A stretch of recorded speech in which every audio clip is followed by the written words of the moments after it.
खुलुमबाय दिनै सानसेनि रादाबखौ फरायदों आं उदांस्रि मोसाहारि। दिनैनि गिबि सिरिनि सानसेनि रादाबफोरा जाबाय फारियै काजलगावआव 19 नं सिडली चिरांनि दैदेनगिरि बिथांमोना एनडिनि बिजाथि एमपि महरै देरहासार जानाय जयन्त बसुमतारीखौ बरायदों। डक्टर नीलुत सरगेरेया बुंदों एपिएससिनि थाखाय रौता बियाबाव सुपार 5 थांखि लादों।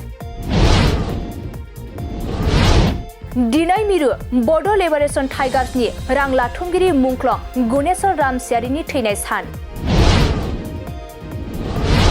क'क्राझार सहरनि फाग्लाबाबा साखाथियाव थानाय गल्ड डिजिटेल सिनेमा हलाव रजनी बसुमतारीनि बिथोन होनाय गराय फाख्रि सावथुनखौ रायजो राजाफोरनो दिनै दिन्थिफुंना होबाय। बिटिसि आबाद बिफाना सावरायलायनायनि गेजेरजों इयुननि थाखाय आदब खायदा थियारि खालामदों। एमपि जयन्त बसुमतारीया बुंदों क'क्राझार मेडिकेल कलेजखौ मोजाङै सालायनांगौनि थाखायसो सरकारा जिंगासिदों। रेशन कार्ड मुलाम्फा मोनग्राफोरनि थाखाय मोनसे गेदेर खौरां। दिनै सानसेनि रादाबफोरा एसेनोसै। गोजोन्थों।